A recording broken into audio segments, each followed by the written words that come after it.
वाञ्छाकल्पतरुभ्यश्च कृपा सिन्धुभ्येव च पतितानां पावनेभ्यो वैष्णवेभ्यो नमो नमः। जय श्री कृष्ण चैतन्य प्रभु नित्यानंद श्री अद्वैत गदाधर शिवासादि गौर भक्तवृंद। हरे कृष्णा कृष्णा कृष्णा हरे हरे, हरे राम राम राम हरे हरे। तो आप सबका स्वागत है।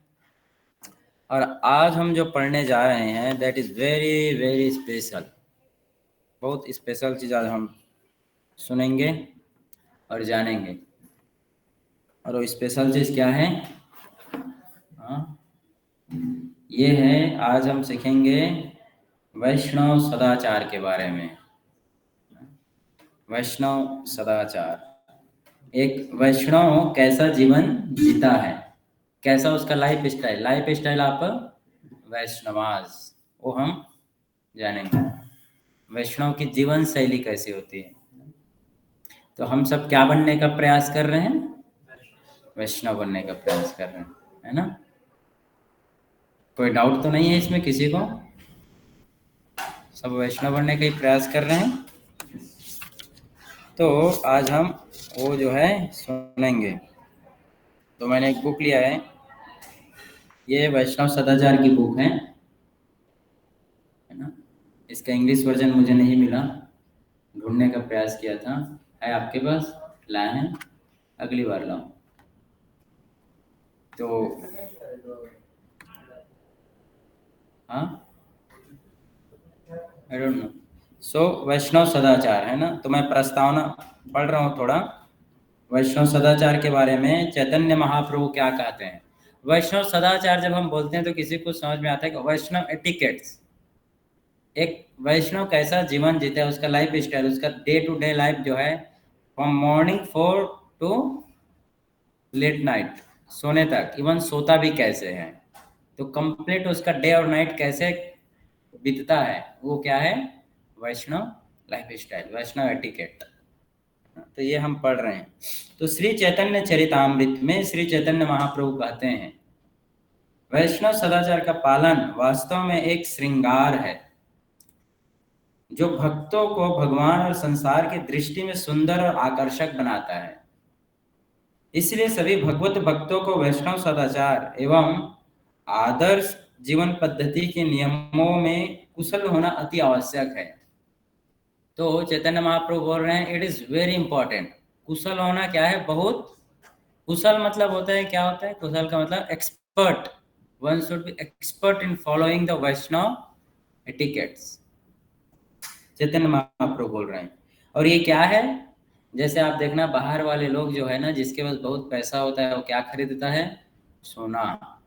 सोना और क्या बोलते हैं, बहुत सारे ऑर्नामेंट्स खरीदता है ना, सोने का, चांदी का और डायमंड का। और क्या करते हैं? उसको पहनते हैं, रॉयल्टी दिखता है ना उसे। अगर कोई मान लो डायमंड पहन के निकल रहे रास्ते पे, तो क्या पता चलता है उसे? रॉयल्टी ना, कितना पावरफुल होगा वो, कितना पैसा होगा, राइट?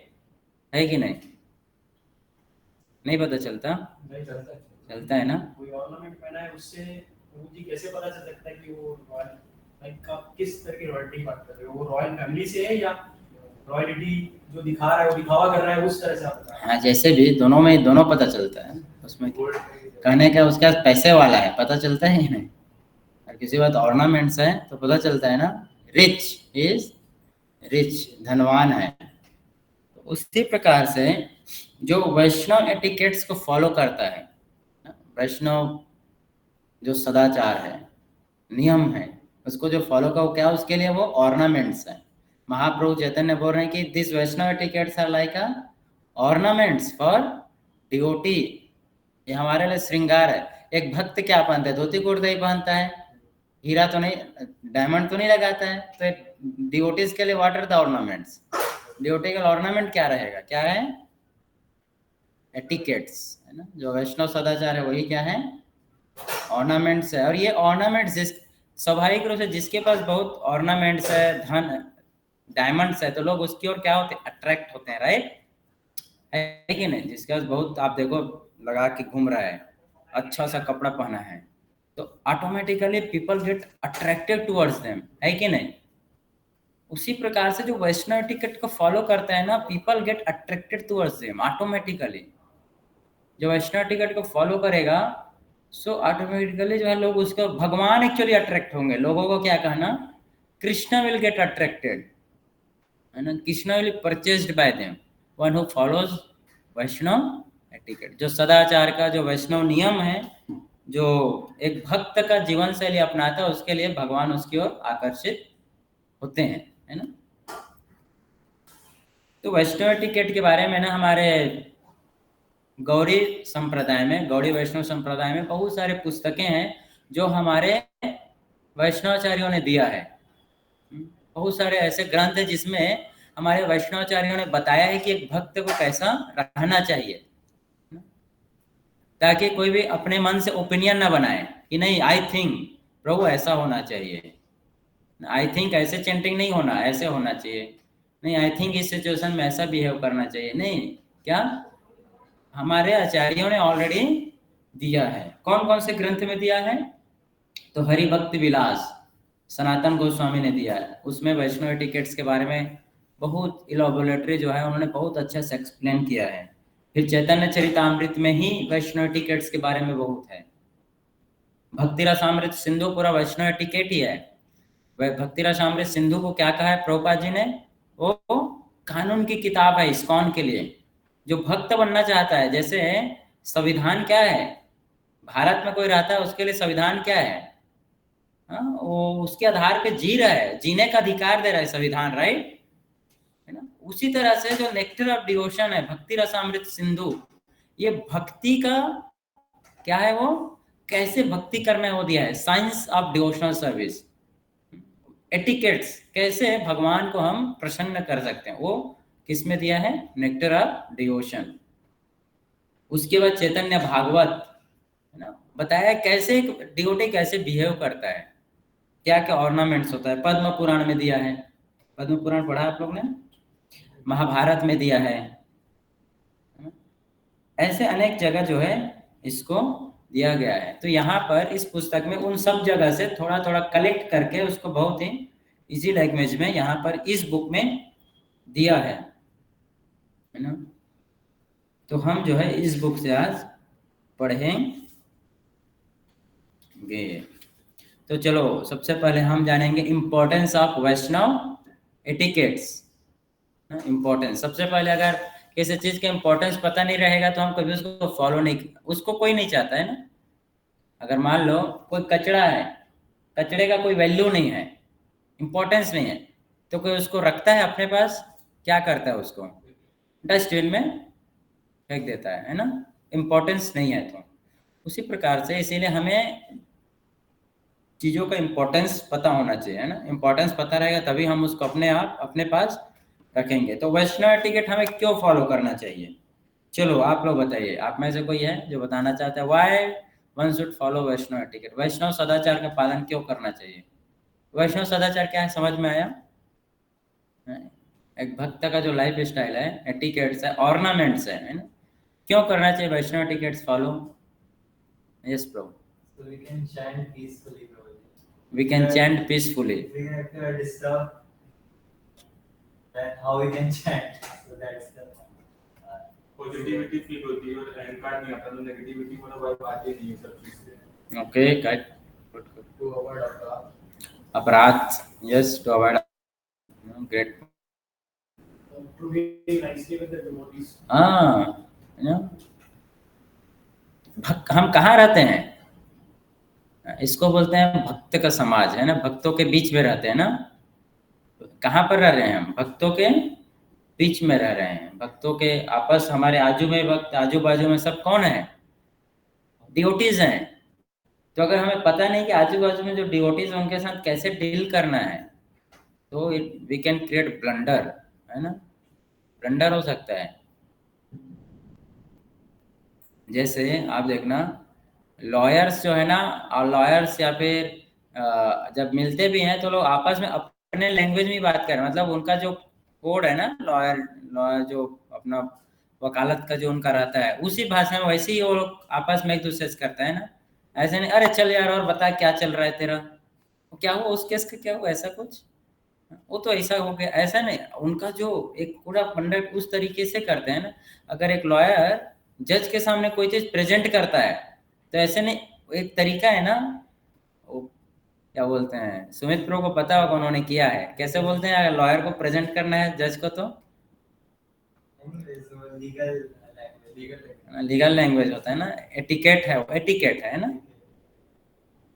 वो आना चाहिए, उसको आएगा नहीं तो वो प्रेजेंट कितने भी एक्सपर्ट रहे वो आर्गुमेंट्स देने में, वो वहां पर हम जाते ही like we do some like comforting like हाँ ऑफरिंग करते हैं, उसके बाद माय लॉर्ड, मैं तो यही सुना बस माय लॉर्ड बोलते हैं, उसके बाद और कुछ बोलते हैं उनका लोग। तो एक तरीका है ना। वैसे हम जब भक्तों से मिल रहे हैं तो क्या बोलना है, भगवान से जब मिल रहे हैं तो क्या बोलना है, जो अभक्त हैं, भक्त नहीं बने हैं, उनसे मिल रहे हैं तो उनको क्या बोलना है, ये एटिकेट्स है। जब आप भगवान के सामने जा रहे हैं तो क्या बोलना है, भगवान को मिलके बस हाथ जोड़ दिए तो हो गया क्या, कि ओ भगवान देखो थोड़ा मेरी इच्छा है पूरा कर दो, कैसे क्या बात करना है, एटिकेट्स है ना, तो इम्पोर्टेंस। तो भगवान चैतन्य महाप्रभु ने वैष्णव सदाचार के संबंध में सनातन गोस्वामी को दिया है सारे एटिकेट्स का ज्ञान, है ना। सनातन गोस्वामी जो है एटिकेट्स के आचार्य हैं, सदाचार के आचार्य हैं। कौन, सनातन गोस्वामी, बहुत ही नम्र। छठ गोस्वामी जो है उसमें सबसे बड़े, रूप गोस्वामी के बड़े भाई। तो चैतन्य महाप्रभु बोलते हैं सनातन गोस्वामी को, यदि प्रियो तुमी हया जगत पावना, तो मैं स्पर्श पवित्र हया देव मुनि गण, तथापि भक्त स्वभाव मर्यादा रक्षण, मर्यादा पालन हया साधुर भूषण। साधु का भूषण है, भूषण मतलब कि उसका आभूषण है, उसका ऑर्नामेंट्स है, क्या है, बोलते हे सनातन, किसको बोल रहे हैं, सनातन गोस्वामी को, हे सनातन यद्यपि तुम संपूर्ण ब्रह्मांड के उद्धारक कर सकते हो और देवता भी तुम्हारे स्पर्श से शुद्ध हो जाते हैं। कौन बोल रहे हैं, किसको बोल रहे हैं, सनातन गोस्वामी को। बताओ, सनातन गोस्वामी को बोल रहे हैं कि तुम पूरे ब्रह्मांड का उद्धार कर सकते हो और जो देवता है वो देवता भी तुम्हारा चरण स्पर्श करने के लिए ललायित है। क्यों बोल रहे हैं, फिर भी बोल रहे हैं, फिर भी तुम इतने महान हो, इतने महान हो, फिर भी वैष्णव आचार का पालन करना एवं उसका रक्षण करना यह भक्त का एक स्वभाव है। इतना महान होने के बाद भी तुम्हें क्या करना है, वैष्णव एटिकेट का पालन करना है। कितना महान है, एक देवता भी चरण स्पर्श करेगा तो देवता का उद्धार हो, देवता का उद्धार हो। Demigods will be delivered just by touching the feet of Sanatan Goswami. Vaishnav आचार का पालन करना यह भक्त का सच्चा आभूषण है, रियल ऑर्नामेंट्स। ऐसा क्यों बोल रहे हैं Chaitanya, real ornaments Vaishnav etiquette. तो रियल, फिर नॉन रियल क्या है, चैतन्य महाप्रभु क्या, real ornaments are Vaishnav etiquettes. वो क्या क्या है हम आगे देखेंगे, है ना। बहुत सारे वैष्णव एटिकेट्स हैं, तितिक्षवा कारुणिका सुहृद सर्वदेहिना मजात शत्रु शांतव साधु भूषणम, ये साधु का भूषण है, आभूषण है। तितिक्षवा कारुणिका, तितिक्षा यानी कि टॉलरेंस, है ना, शांत, पीसफुलनेस, अलग अलग क्वालिटीज हैं, ये ऑर्नामेंट्स हैं। तो ये दीज आर रियल ऑर्नामेंट्स। फिर चैतन्य महाप्रभु ऐसा रियल ऑर्नामेंट्स, तो फिर ऐसा और कौन सा ऑर्नामेंट होता है, एक्सटर्नल ऑर्नामेंट्स क्या है, और मतलब एक्सटर्नल ऑर्नामेंट्स भी होता होगा, वो क्या है।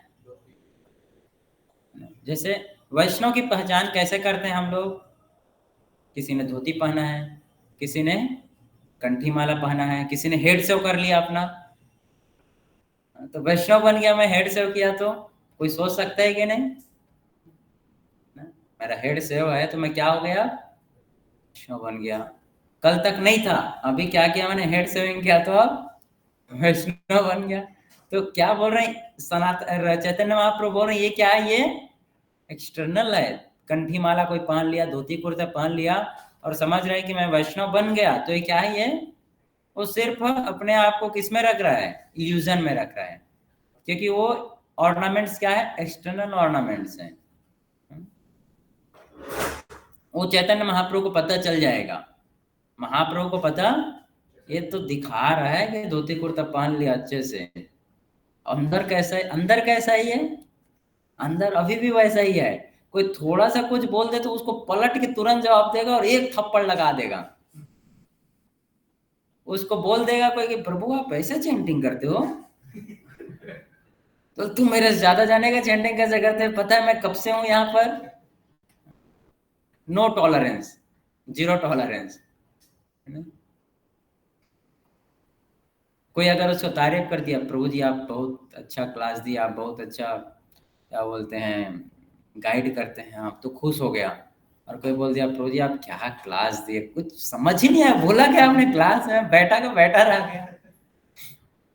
तो हाँ, प्राइड है ना, प्राइड। तो ये क्या है, ये असली में चेक है, चेक है ना। कोई प्रोग्रामिंग करते हम चेक करते हैं ना उसमें कोई एरर है कि नहीं, तो वैसे हम वैष्णव बन रहे हैं कि नहीं बन रहे हैं, तो उसका चेक करने का तरीका क्या है, मेजरमेंट क्या है। कोई आके आपको कुछ बोल दिया है ना, कोई आके बोल दिया अरे आप इतना क्यों खाते हैं प्रसाद, इतना कोई खाता है क्या, हा? तो गुस्सा हो गया। तो ये सब क्या है, मेजरमेंट है। बहुत सारे तरीके हैं जो अभी आगे आएंगे।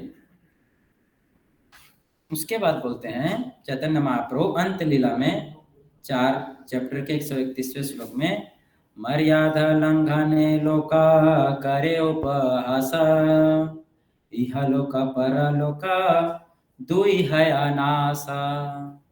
बोलते हैं जो भी वैष्णव सदाचार का उल्लंघन करता है, संपूर्ण जगत उसका उपहास करता है, और इस प्रकार इस लोक और परलोक दोनों में वह नष्ट हो जाता है। बताइए, जो वैष्णव के भक्तों के बीच में आया है और वैष्णव एटिकेट को फॉलो नहीं कर रहा है, क्या कर रहा है, तोड़ रहा है नियमों को।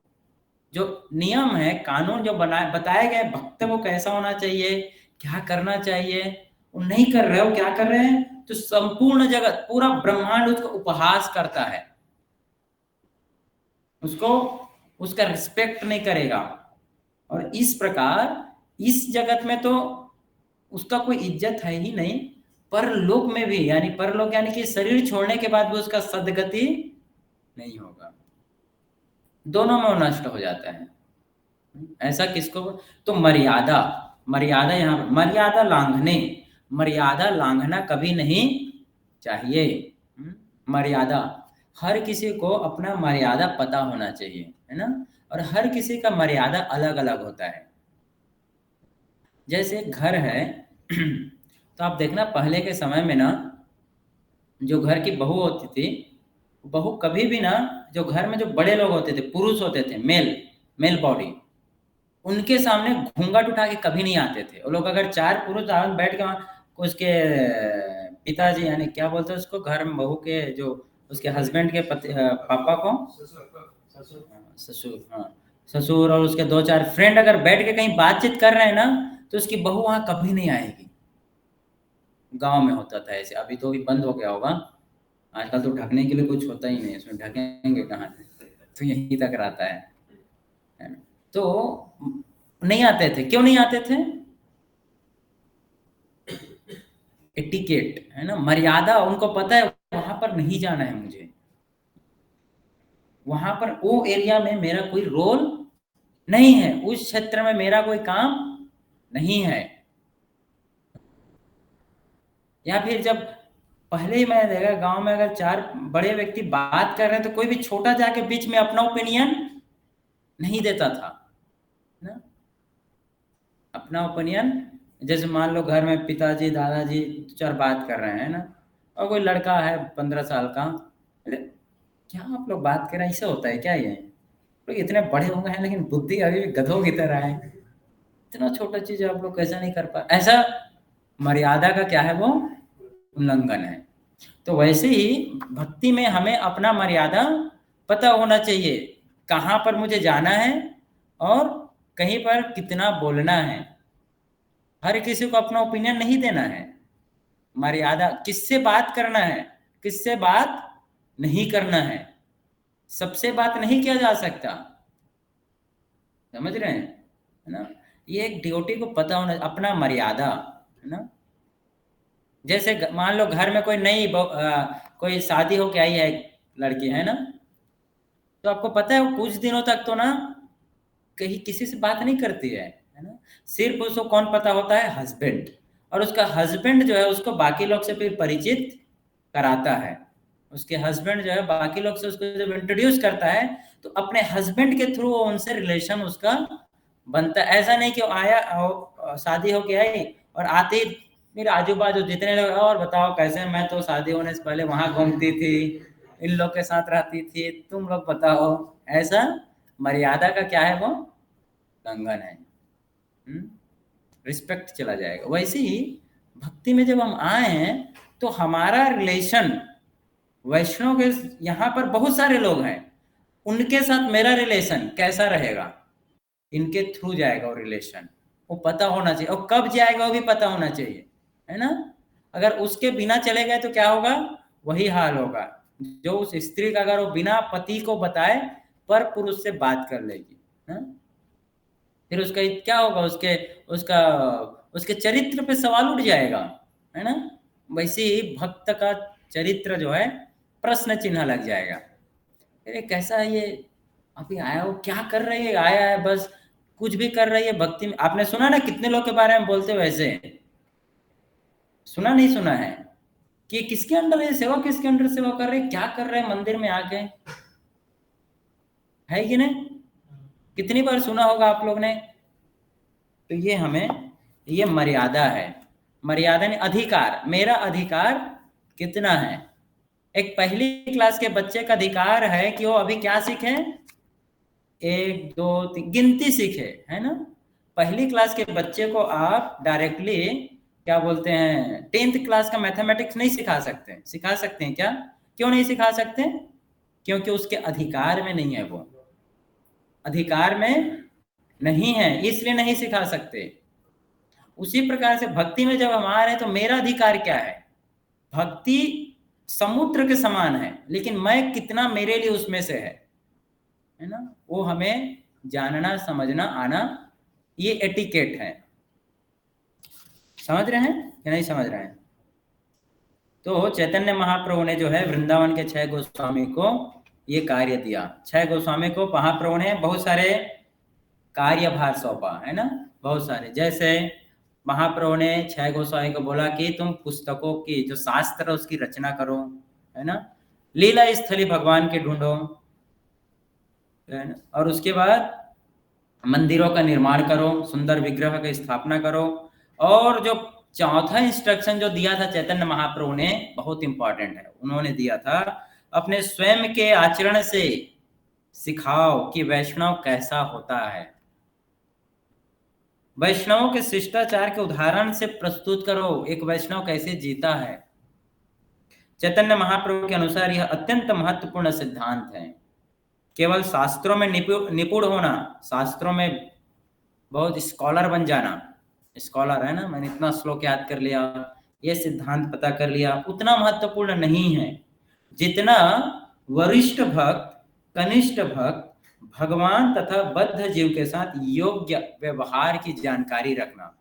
कह रहे हैं यहाँ पर चैतन्य महाप्रभु कि वो बिहेवियर साइंस पता होना ज्यादा जरूरी है। कौन सा बिहेवियर साइंस, कि सीनियर ड्यूटीज, वरिष्ठ भक्त यानी कि जो भक्ति में आगे हैं उनके साथ कैसा रिलेशन होगा, कनिष्ठ भक्त जो भक्ति में अभी नए नए आए हैं उनके साथ क्या रिलेशन होगा, क्या बिहेवियर होगा, भगवान के साथ क्या बिहेव करेगा, और बद्ध जीव यानी कि जो भक्ति में अभी नहीं आए हैं उनके साथ क्या रिलेशन करेगा। बिहेवियर साइंस ये जिसको पता होता है वो ज्यादा जरूरी है। किस चीज से, शास्त्रों को रट के रखने से, है ना, ये ज्यादा बिहेवियर साइंस। तो ये जो है एक वैष्णव को पता होना चाहिए। चैतन्य महाप्रभु ये सिखाओ जगत को, ओ सनातन ये सिखाओ, है ना, सिखाने को बोल रहे हैं। तो आप देखो आज भी जो इस्कॉन में जो सीनियर डिवोटीज है ना, आप देखो लोग कितने नम्र रहते हैं, है ना, नम्र रहते हैं। सीनियर डिवोटीज जो है आप देना नम्र रहेंगे, और कभी कोई कुछ कभी ऐसा कुछ उनके हरकतों से आपको नहीं लगेगा कि उन्होंने कुछ ऐसा किया कि किसी को दुख पहुंचाओ। क्या वो नहीं कर सकते? कर सकते हैं, लेकिन उन्होंने वो आभूषण पहना है, ऑर्नामेंट है उनके पास, वो ऑर्नामेंट है, आभूषण पहन के रखा है। और जो नियोफाइट है, नियोफाइट किसको बोलते हैं? एक भक्त बोलते हैं neophyte are those devotees who always fight. Neophyte, they always fight. तो हमें नियोफाइट नहीं रहना है, उससे ऊपर उठना है, ऑलवेज फाइट नहीं करना है, हमेशा नहीं लगना। और उसके बाद बोला कि अपनी जीवन से सीखा, अपने रचना से, अपने लिटरेचर से, कि एक साधु का जीवन, वैरागी का जीवन कैसा होना चाहिए। हम जो कृष्ण भावनामृत में, इस्कॉन में प्रभुपाद जी ने जो दिया है, उसका मेन सिद्धांत क्या है? हमारा सिद्धांत क्या है? मेन जो मंत्र है, हमारे सिद्धांत वैष्णव, गौड़ी वैष्णव संप्रदाय का, इस्कॉन को क्या है, क्या फिलोसॉफी है हमारा? क्या फिलोसॉफी है? Simple living, high thinking. Simple living, ये सिद्धांत हमारा ना। सादा जीवन, उच्च विचार। बाहर के लोग कैसे जीते हैं? उच्च जीवन, है ना, high life style, but thought process is, thinking क्या है, बहुत लो हो गया है ना, बहुत लो थिंकिंग, और लाइफ स्टाइल बढ़ गया। लेकिन वैष्णव का जीवन क्या होना चाहिए? सिंपल लिविंग और हाई थिंकिंग। थिंकिंग हाई होना चाहिए, ब्रॉड माइंडेड होना चाहिए, ट्रिपल माइंडेड नहीं। ब्रॉड माइंडेड और क्रिपल माइंडेड समझ रहे हैं? क्रिपल माइंडेड यानी कि कोई कहीं पर कुछ दिखा, अपने मन से ओपिनियन लगाना शुरू कर दिया, ऐसा क्यों कर रहा है, इसीलिए कर रहा होगा ऐसा वो, क्रिपल माइंडेड। तो broad, one should be broad minded. तो इस प्रकार से, और क्या है? सादा जीवन, हाई विचार, है ना, उच्च विचार, ये पहला। उसके बाद दूसरा है जो हमारा सिद्धांत है, हम जो कुछ भी करते हैं वैष्णव टिकट को फॉलो कर रहे हैं। क्यों कर रहे हैं? क्यों कर रहे हैं वैष्णव टिकट फॉलो? सिद्धांत क्या है हमारा? Always remember Krishna, never forget Krishna. ये हमारा सिद्धांत है। पहला सिद्धांत क्या देखा हमने? Simple living. दूसरा है always remember Krishna, never forget Krishna. Padma Purana, Krishna का हमेशा स्मरण करना, कृष्ण को एक क्षण के लिए भी न भूलना, ऐसा जीवन होना चाहिए भक्त का। अब वो लड़ेगा तो कृष्ण को कहां से स्मरण करेगा? इसीलिए वैष्णव टिकट को अगर कोई फॉलो करता है तो हमेशा वो कृष्ण का स्मरण करता रहेगा, इसीलिए फॉलो कर रहे हैं। इसीलिए वैष्णव टिकट, वैष्णव सदाचार। तीसरा है जो एक वैष्णव का जीने का सिद्धांत है, वो है अंतःकरण में वैष्णव गुलाब की पंखुड़ी के समान कोमल होता है और साथ ही वज्र के समान कठोर होता है। तो जो तीसरा सिद्धांत जो वैष्णव जीता है वो है कि अंदर से उसका हार्ट बहुत सॉफ्ट होता है ना, बहुत कोमल हृदय का होता है, लेकिन बाहर कैसा होता है? वो वज्र के समान कठोर होता है। कहीं पर अगर उसे कुछ दिखता है गलत तो वो क्या करता है? तुरंत उसको करेक्ट करेगा, तुरंत उस चीज को सुधारेगा आउटवर्डली, लेकिन inwardly he is very soft. गुलाब के पंखुड़ी के समान वो अंदर से सॉफ्ट होता है, लेकिन बाहर से कठोर होता है, वज्र के समान। वज्र मतलब जिससे इंद्र ने वृत्तासुर का वध किया था, उस वज्र के समान कठोर होता है ना। तो कई बार आप देखना, कई डिवोटीज, सीनियर डिवोटीज जो है, कभी आप कुछ करेंगे तो डांट देंगे, आपको इतना डांटेंगे, और आप क्या बोलेंगे? अरे इतना सीनियर है, बताओ इसको इतनी समझ नहीं है, मैंने इतना बड़ा गलती कहाँ किया था, है ना। कई बार ऐसा हुआ है। कोई बार किसी ने डांट दिया, आप बोल रहे हैं कि रोज इतना भी बड़ा गलती थोड़ा ना किया था, इतना बड़ा गलती नहीं किया था मैंने, इतना डांट खाने के लिए, इतना डांट खाने लायक तो नहीं किया था। क्यों डांटा उसने? आपके भलाई के लिए, आपके भलाई के लिए। एक्चुअली उसने डांट के आपके ऊपर एक्चुअली कृपा किया उसने। उसको फर्क क्या पड़ता है आपको डांटने के लिए? क्यों? उसके जीवन में क्या फर्क पड़ना है? क्यों डांटा? क्योंकि वो चाहता है कि आप भी एक कृष्ण का भक्त बन जाए, इसलिए वो अपना समय दिया डांटने के लिए। डांट कर एक्चुअली उसने अपना समय आपको दिया। वो अपना समय हमेशा कृष्ण को देता है। उस समय से निकाल करके उसने थोड़ा समय लिया, क्या करने के लिए? आपको डांटने के लिए। समझ रहे हैं? तो ये वैष्णव जो तीसरा है वो क्या है? वो बाहर से वज्र के समान कठोर, अंदर से क्या होता है? कोमल, सॉफ्ट हार्टेड होता है। चौथा, एक वैष्णव कैसा होता है? वैष्णव अदोषदर्शी होता है, अर्थात वो कभी किसी दूसरे व्यक्ति पे दोष नहीं देखता है, फॉल्ट फाइंडिंग नहीं करता है। फॉल्ट फाइंडिंग नहीं करता है। प्रभु जी वो तो ऐसा है, प्रभु जी ये ऐसा है, प्रभु जी वो तो वो भी कहीं बीता है, वो आ कैसे गया भक्ति में, मुझे समझ नहीं आ रहा है। आप प्रभु जी मैं तो बहुत शुद्ध भक्त हूँ, मेरे में कोई फॉल्ट नहीं है। पूरा फॉल्ट किस में है? इन्हीं लोग में है। ऐसा नहीं होता है ना? अदोषदर्शी, अदोषदर्शी यानी दूसरे व्यक्ति में उसको फॉल्ट नहीं दिखता है। सारा फॉल्ट कहाँ दिखता है उसको? स्वयं पे, खुद पे दोष दिखता है, दूसरे पे दोष नहीं दिखता है।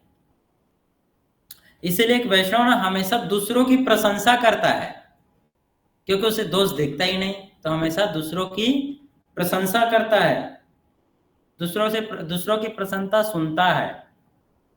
हम लोग की तो हालत ऐसी है कि दूसरे किसी का अगर प्रशंसा हो रहा है और सुन लिया तो तुरंत बोलते हैं प्रभु रुको, तुम ऐसा है क्या? मैं बताऊं कैसा किया कल,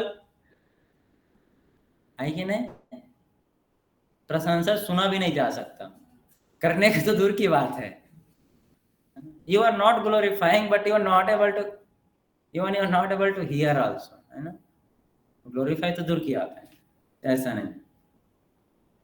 तो इस प्रकार से वैष्णव, तो शिला प्रभुपाद जी से एक बार पूछे भक्त लोग कि प्रभुपाद हु इज वैष्णव, है ना? Who is Vaishnav, who is duty? तो शिला प्रभुपाद क्या बोले? ड्योटीज आर जेंटलमैन, जो जेंटलमैन है वो ड्योटी है।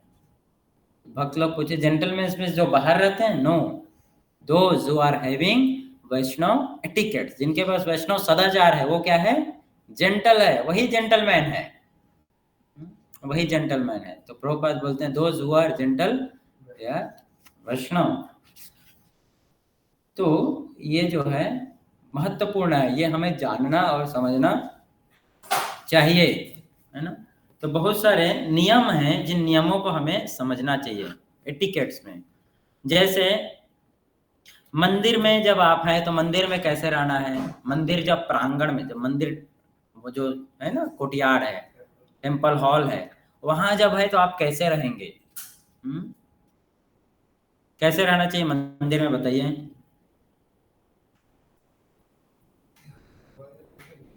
तो हाँ, मंदिर में जाके सोना नहीं चाहिए, सो नहीं जाना चाहिए वहां पर। भगवान को अपना पैर नहीं, पीठ नहीं दिखाना चाहिए। कई बार भक्त लोग भगवान की तरफ मुड़ के बात करते रहते हैं पीठ दिखाकर, है ना? भगवान को पीठ नहीं दिखाना चाहिए। तो आपको पता है सबसे पहले मंदिर है जो पालन करते हुए विनम्रता, मंदिर में आते विनम्र का भाव आ जाना चाहिए कि वहां भगवान है और मैं कौन हूं? एक बहुत ही छोटा जीव हूं। जैसे प्राचीन पहले के समय में राजा महाराजा जब पालकी से यात्रा करते थे, है ना, तो मंदिर का जो सबसे बड़ा नियम होता था ये है कि मंदिर में कोई पालकी से नहीं आ सकता था। तो उसको मंदिर आना होता, क्यों नहीं आ सकता? क्योंकि मंदिर का जो गेट है वो छोटा होता था। क्यों होता था छोटा?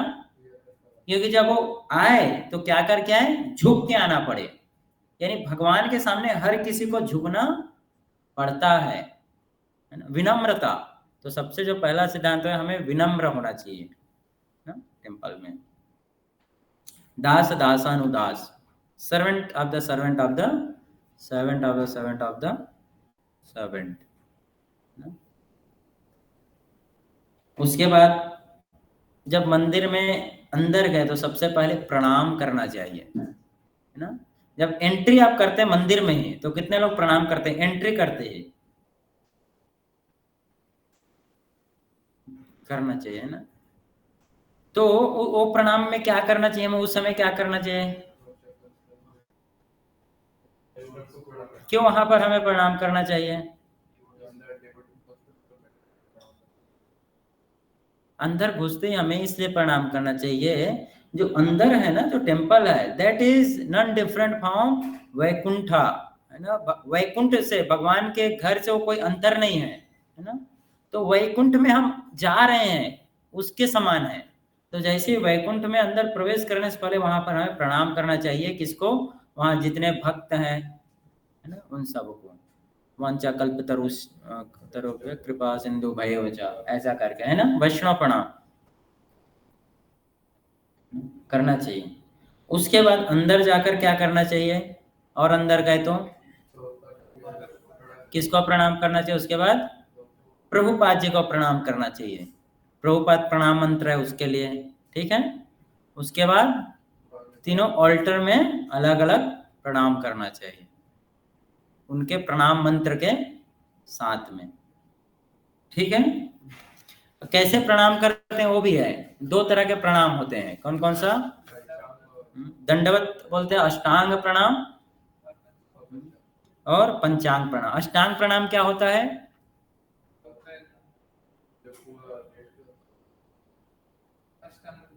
सो जाना, जिसमें सोकर प्रणाम करते हैं। अष्टांग प्रणाम किसको बोलते हैं?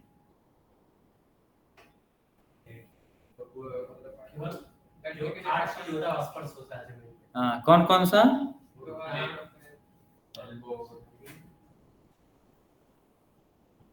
हम तो जाकर सो ही जाते हैं सीधा, दंडवती हो जाते हैं।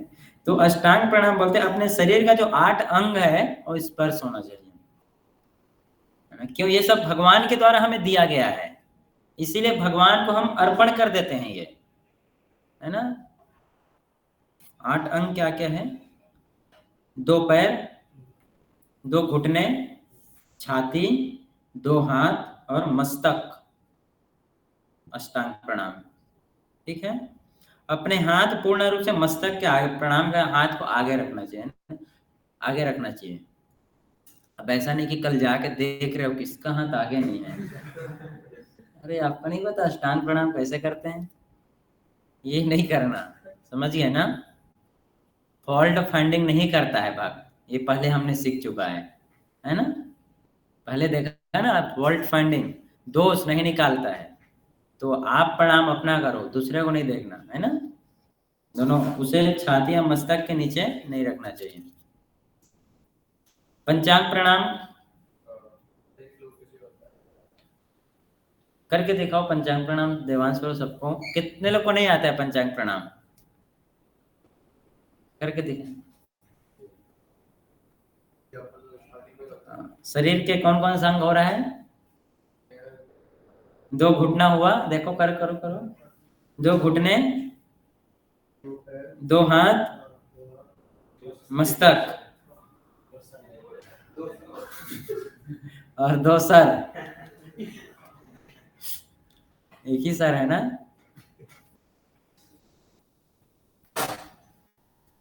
दंडवत करते समय प्रभुपाद जी को प्रणाम करना चाहिए, और उसके बाद जो वेदी में अल्टर में जो भगवान बैठे हैं उनको करना चाहिए।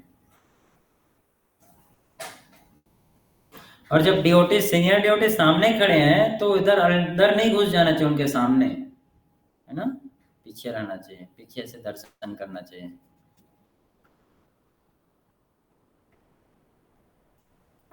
वैष्णव आदर, वैष्णव आदर यानी कि वैष्णव को रिस्पेक्ट देना। तो ब्रह्म नारदीय पुराण में बताया गया है कि कुछ विशेष परिस्थितियों में हमें वैष्णव को दंडवत प्रणाम नहीं करना चाहिए, है ना। हमें हमेशा वैष्णव को प्रणाम करना। जब 2 भक्त आपस में मिल रहे बहुत दिनों बाद, आजकल जब अपने से सीनियर डिवोटीज को जब बहुत दिनों बाद मिल रहे हैं, सीनियर को, है ना, तो उसको क्या करना चाहिए? प्रणाम करना चाहिए, है ना। अपने से सीनियर डिवोटी को बहुत दिनों बाद जब मिल रहे हैं तो, समझ रहे हैं ना? ऐसा नहीं कि हाँ हाँ ठीक है प्रभु जी आके गले मिल लिया, या फिर और प्रभु जी बताइए आप तो दिखे ही नहीं इतने दिन तक कहाँ थे। नहीं, प्रणाम करके पूछना चाहिए फिर। लेकिन कुछ परिस्थिति में उसे नहीं करना चाहिए। कब नहीं करना चाहिए? जब वो स्नान कर रहा हो, नहा रहा हो तो। जब वो फूल तोड़ रहा हो, है ना, अब बेचारा फूल तोड़ने के ऊपर चढ़ा है और आ गया तुझे लेट गया, वहीं से वो लेट गया, गिर गया तो या फिर जब प्रसाद ले रहा हो, प्रसादम ले रहा हो, है ना, 3 परिस्थिति समझ गए। बाकी समय मिलते हैं तो करना चाहिए, नहीं तो एक साथ सबको कर लेना चाहिए वांछित।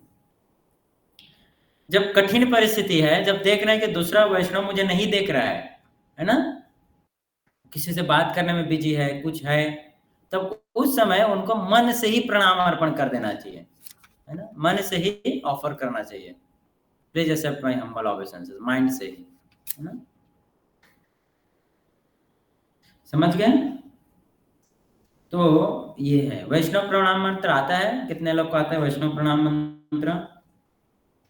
याद कर लेना, बहुत इजी है ना, 2-4 बार बोलेंगे आप लोग तो। मेरे पीछे एक बार बोलिए, वांछा कल्पतरुभ्यश्च कृपा सिन्धुभ्येव च पतितानां पावनेभ्यो वैष्णवेभ्यो नमो नमः। तो जब वैष्णव को हम प्रणाम कर, क्या अर्थ है इसका? देखिए बहुत गजब का अर्थ है। मैं भगवत भक्त वैष्णवों को सादर प्रणाम करता हूँ। जो भगवान के भक्त हैं उनको प्रणाम करता हूँ। क्यों प्रणाम करता हूँ? क्योंकि वो कल्प वृक्ष के समान प्रत्येक की इच्छा पूर्ण करते हैं। They are desire fulfilling trees. दया के सागर हैं। ओशन ऑफ मर्सी, दया के सागर हैं। एंड पतितों का उद्धार करते हैं। They are able to deliver the fallen condition soul. जो पतित आत्मा है, मेरे जैसे समझना चाहिए, है ना, मुझ जैसे पतित आत्मा को उद्धार करने में सक्षम है। समझ रहे हैं? ये इसका अर्थ है। उसके बाद मंदिर में जाते हैं, प्रभुपाद को दंडवत प्रणाम करना, है ना, भगवान का दर्शन, अर्चा विग्रह का ध्यान करना चाहिए जब मंदिर में है तो, बहुत आवश्यक है। भगवान का अगर आप ध्यान, भगवान को डेली दर्शन करें ना, देखेंगे भगवान के प्रत्येक अंग पे अगर आप ध्यान लगा दिए तो आपका जितना भी मटेरियल प्रॉब्लम है ना, जो अनर्थ है ना, जो आपको परेशान करता है, सेंस एंजॉयमेंट, डिजायर्स, वो सब चला जाएगा।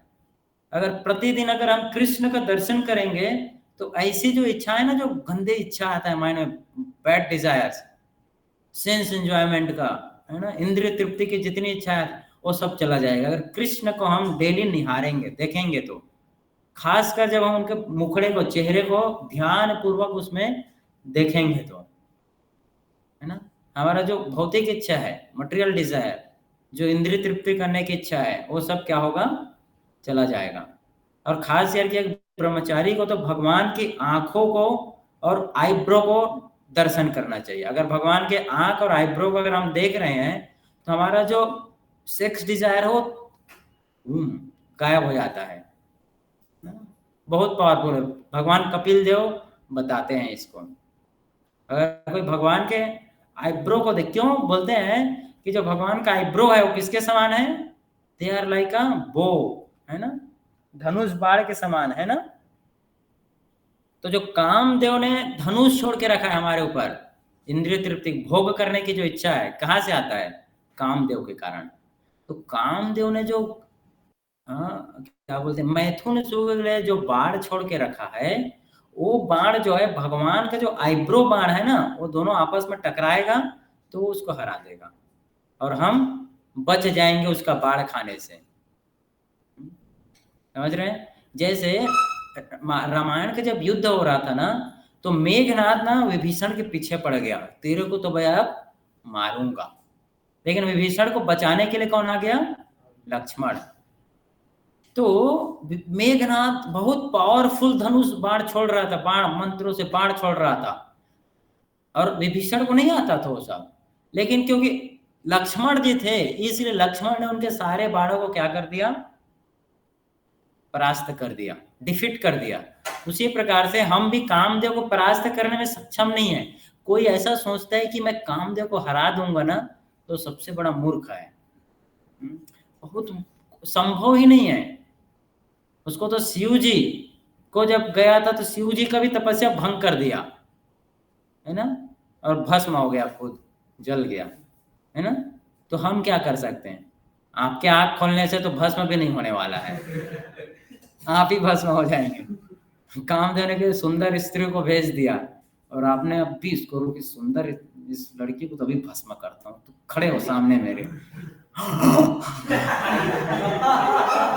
फिर तो आँख के साथ साथ आँख, कान, नाक सब खुल जाएगा, है कि नहीं? तो भस्म नहीं हो पाएंगे, हम ही भस्म हो जाएंगे। सो उस समय भगवान को देख लेना है तुरंत, है ना। लड़की कामदेव ने भेजा बाण, तो आपको किसको देखना है? हे कृष्ण, देख लो आप, मैं तो सक्षम नहीं हूँ, है ना। ये वैष्णव एटिकेट है। ये अगर कोई पालन करेगा so he will be able to tolerate. तो समय लगभग हो गया है, हम यहीं पर रुकेंगे। किसी कोई प्रश्न है तो पूछ सकते हैं, otherwise prasadam. Hare Krishna. Thank you very much. बोलिए। श्लोक है जिसमें प्रहलाद महाराज, तो ये 7.7 प्रश्न बोलिए जल्दी। हाँ तो श्लोका मैं बोलूं या डायरेक्ट? हाँ, आप प्रश्न के बाद प्रश्न बोलिए आप। ये प्रश्न ये जो इसका जो प्रहलाद महाराज बोल रहे वही मेरा प्रश्न। हाँ बोलिए ना, तो जल्दी। तो मैं डायरेक्टली मैं फिर ट्रांसलेशन पढ़ता हूँ डायरेक्टली का। So my तो पढ़ भी लिया होता। हाँ बोलो। My dear friends, O son of the demons, you cannot please the supreme personality of Godhead by becoming perfect brahmanas, by becoming perfect brahmana, demigods or demigods, great sages, or by becoming perfectly good in etiquette. by becoming perfectly good in etiquettes, Yes, by becoming or vast learning. Vast learning. None of this qualification None can of this awaken the qualification pleasure can of the awaken the Lord, pleasure of the Lord, nor by charity, nor by the charity or austerity, sacrifice, cleanliness, or cleanliness, vows can one satisfy the Lord. satisfy the Lord. The Lord is pleased only. The Lord is pleased only when only if one has unflinching, unalloyed devotion to Him. Without sincere devotional sincere service, everything is everything simply a show. is Without simply a show. sincere devotional service, everything is simply a show. So यही मेरा question था actually. हम लोग देखते हैं जैसे कि corporates में लोगों के इतने गुड एटिकेट रहते हैं कि मैं मतलब मैंने देखा और लाइक लिटरली बाहर और people have good etiquette, but do you think मतलब कि like Lord is pleased when someone is humble, but there's no like kind of devotion or anything service? No. Why Lord will get pleased? So yes, so why is it then for devotee right? Because then you can be just be yourself and chant and कौन बताना चाहेगा इनको? Because there's one more shloka na, that everything comes when you have unchanging, when you do devotional service, all the good qualities. What is the famous shloka? They all the demigods qualities comes. So by just by performing बताइए, devotional service. Answer दीजिए इनको। प्रभु जी कल मैं रविलोचन दास प्रभु जी का lecture देख रहा था, तो वो उनका टॉपिक था कि हम चैंटिंग अच्छे से कैसे करें। तो उन्होंने बोला, प्रभुपाद जी बोलते हैं आपने जैसे बोला खाली हम चैंटिंग करें और एटिक्वेट ना रखें, तो अगर वो चैंटिंग सही से करने के लिए प्रभु वो बता रहे थे लेक्चर में कि हमारे एक्शंस प्योर होने चाहिए। तो हमारे एक्शंस प्योर कब कैसे होंगे? हमारे एक्शंस प्योर कब होंगे? जब हमारा स्लीपिंग, मेटिंग, डिफेंडिंग कम होगा मतलब एक तरह से उसको भी प्योरीफाई कर रहे हैं। वो प्योरीफाई करेंगे तब जाके एक्शंस प्योर होंगे। तो स्लीपिंग, मेटिंग, डिफेंडिंग ये प्योर कब होगा? जब हम एटिक्वेट्स या जो भी फॉलो करते हैं उससे वो ये चार चीजें। तो मेरा ये और कोई पॉइंट किसी का? बोलो जल्दी। चैंटिंग है वो वैकुंठ जाने का एक वे तो है, बट वैकुंठ में अगर लड़ते होगे तो क्या फायदा? चले जाएंगे। नहीं जाएंगे। क्योंकि तो वो लड़ेंगे etiquette कैसे? भी maintain रखने पड़ते हैं। वो यही लड़ता रहेगा, जब भी करता रहेगा लड़ता रहेगा, बाकी लोग को भेजता रहेगा। जब इक्वालिटीज नहीं रहेगा ना, इससे दीज आर नॉट आर्टिफिशियल कि हमें ट्राई नहीं करना, आर्टिफिशियली नहीं ट्राई करना है। जो आर्टिफिशियली इसको ट्राई करेगा ना, then he can not practice for a long time. Long time के लोग प्रैक्टिस नहीं कर सकता है। One has to genuinely ask Lord for his mercy, तो Krishna please give me some etiquettes so that I can please you, so that I can please, not so that I can show these devotees how great I am। मैं कितना महान हूँ लोगों को पता तो चले आखिर। इतने साल से मैं भक्ति में हूँ, समझते नहीं ये लोग, समझ नहीं पा रहे हैं मेरा इम्पोर्टेंस। आप थोड़ा इनको बुद्धि दो। किसको? बाकी लोग को। क्या बुद्धि दो? कि मुझे समझ पाए लोग। So that I can please you, Lord. So that I can. Why I am chanting? Just to please you. Just to please. So when someone is chanting, ना automatically he will develop. अगर देखो जो वैष्णव etiquettes नहीं है ना, तो थोड़े दिनों चैंटिंग करेगा, उसके बाद चला जाएगा, नहीं रह पाएगा। थोड़े दिन बाद he will be gone। फिर उसके बाद सिर्फ वो इतिहास में रह जाएगा, या फिर तो कृष्णा प्रभु के एक्सेल सीट में रहेगा, है ना? एक्सेल सीट में बस रहेगा। 5 बार आया था, 5 संडे आया था प्रभु जी, बहुत अच्छा जप करता था वो, लेकिन लड़ाई करता था। फिर वो सिर्फ कहानी में रह जाएगा। तो हमें वैसा भक्त नहीं बनना है। ऐसा कोई ना बोले कि अरे वो बहुत अच्छे भक्त थे सुमित प्रभु, आते थे, बहुत अच्छा प्रश्न पूछते थे। नॉट है, होना चाहिए, है ना? ऐसा नहीं कि थे। देवांश प्रभु आगरा से आए थे, बहुत छोटी उम्र से भक्ति शुरू कर दिए थे, कितने अच्छा भक्ति करते थे। हाँ, किसी को भी वो कुछ भी बोल के सिखा देते थे तुरंत, किसी का गलती बर्दाश्त ही नहीं करते थे वो तो। ऐसा नहीं है ना? हम सब लर्न दैट एटिकेट। तो एटिकेट फॉलो करेंगे ना। प्रभुपाद बोलते हैं how to develop this qualities. Prabhupada बोलते हैं ट्राई। प्रभुपाद तो अरे हमारी बात छोड़ो, प्रभुपाद जी का एक शिष्य था ना, कितनी बार आपने सुना होगा वो, कि वो प्रभुपाद जी के पास आता था, तो भक्त लोग ने बोला कि भाई जाते हो तो प्रणाम क्या करो। प्रभुपाद जी को कोई भी जाता तो प्रणाम करता था, तो ऑब्वियसली स्पिरिचुअल मास्टर है ना। अगर दिन में 20 बार भी मिल रहा है तो 20 बार प्रणाम करते थे। तो एक भक्त थे, वो नए, उनको पता नहीं था सिद्धांत, और थोड़ा क्या इस चीज को ग्रांटेड ले लिया। तो जब भी जाता तो प्रणाम नहीं। तो एक दिन वो प्रभुपाद जी से खुद पूछा ऐसी प्रणाम, Prabhupada whenever I come I don't feel to offer you obeisances. मैं मुझे आता हूँ तो आपको प्रणाम करने का जो इच्छा नहीं होता है, लगता है क्यों करूं। तो प्रभुपाद बोले यू जस्ट डू इट, है ना, you do it, later on by that you will get that mercy, है ना। उसको करते रहो, करते करते तुम्हें कृपा मिल जाएगा और तुम उसे करने लगोगे, you will get the mercy. Prabhupada ji ने बोले तुमको पता नहीं है मैं कौन हूं? मेरा प्रणाम मंत्र सुना है कि नहीं? नमो ओम विष्णुपदाय कृष्ण पृष्ठाय भूत श्रीमते भक्ति वेदांत स्वामी निति नामिने। भगवान विष्णु के चरणों का मैं चरणों में रहता हूँ, है ना। और उसके बाद नमस्ते सारस्वते देवे गौरवाणी प्रचार। भगवान चैतन्य महाप्रभु के जो वाणी है उसको कौन प्रचार कर रहा है? बोल, कौन कर रहा है पूरे विश्व में? कोई किया? निर्विशेष शून्यवादी। सबको कौन रहा है? तुम तार रहे हो। नहीं करोगे, मेरे को नहीं करोगे तो किसको करोगे प्रणाम? ये भाव से नहीं बोला, ये भाव से जस्ट टू। प्रभुपाद के में जेन्युइन कंपैशन था, है ना। कंपैशन है कि ही शुड बिकम डिवोटी। और वो भक्त बताता है कि वो करते करते he got that mercy, got that mercy, उसको मिल गया कृपा नेचुरली। तो this is the secret of devotional science. भक्ति का ये साइंस है, इसमें हर चीज को आप ऐसे नहीं कर सकते कि ये ऐसा है तो ऐसा क्यों हो गया, है ना। Okay, so thank you very much for joining this evening. I hope you got something from today's class. कुछ सीखा होगा आपने और पालन करने का प्रयास करेंगे, हमारे ऊपर भी कृपा करेंगे। हरे कृष्णा। हरे कृष्णा प्रभु जी। वाञ्छाकल्पतरुभ्यश्च कृपा सिन्धुभ्यश्च हरे कृष्ण प्रभु जी। वैष्णवेभ्यो नमो नमः। इनका क्वेश्चन था। Thank you for the wonderful session प्रभु जी। हरे कृष्णा। हरे मुझे आपसे ये पूछना था, जब भी मतलब ये जन्म लेता है तो उसकी डेस्टिनी पहले से डिसाइड होती है कि भगवान ने उसके नसीब में क्या लिख के रखा है।